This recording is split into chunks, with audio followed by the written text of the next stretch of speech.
CTV's Cristina Tenaglia is in the Toronto-St. Paul riding and joins me now. Cristina, tell us about this by-election and its importance. Roger, it's honestly kind of wild here today. So first of all, there's a lot of passionate people here in this community.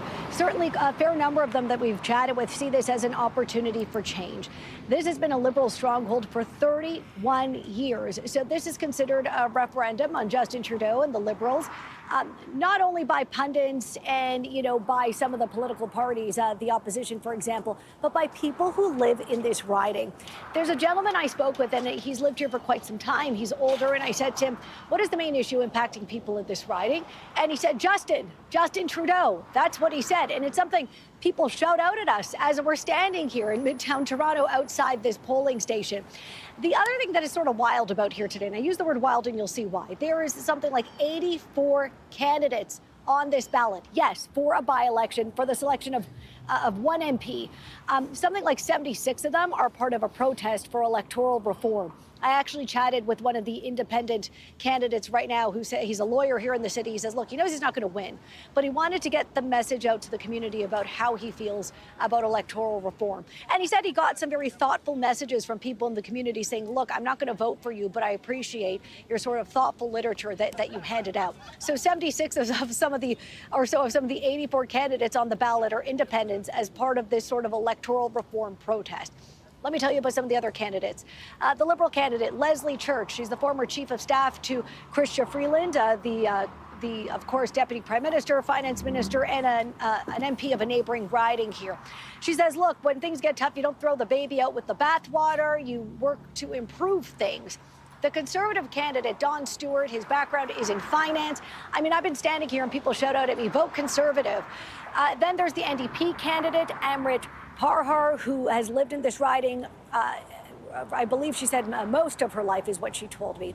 And she's young, she has a diverse background, she's a woman of color, and you get from speaking with her, she's a community organizer, that there is, of course, a population of this riding in this community that, like her, do not feel well represented and reflected in the past leadership of this riding.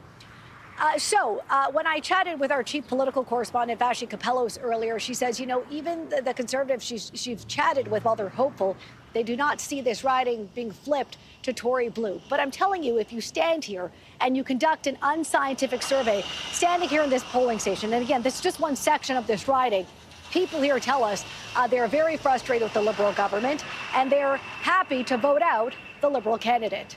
Or I should say, there's no incumbent in this riding, but they're happy to vote out sort of the Liberals that have dominated this riding for 30 plus years.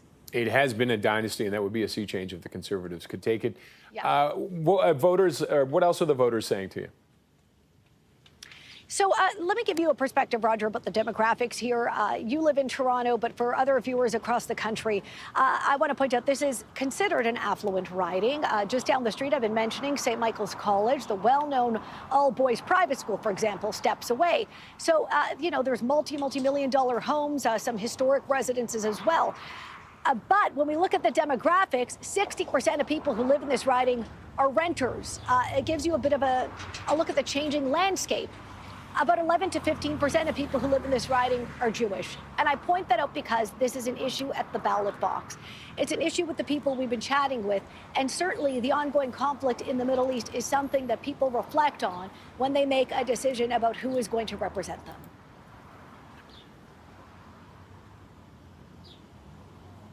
And I found after a while that the Liberals were not particularly interested in listening to what I had to say. It was their agenda, and it was not an objective agenda at that time. It was something that changed me.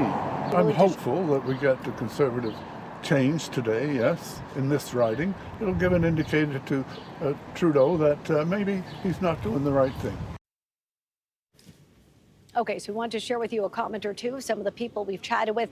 But again, let me point out this riding, the spot we're actually standing at, there's an older population that lives here, a lot of seniors, people who've lived here for a very long time. Their household income is quite high. They're not challenged by some of the challenges that others in the riding are facing. And I think you could see that's reflective in terms of how they are voting at the ballot box here. Roger. All right, CTV's Cristina Tenaglia. Thank you for that.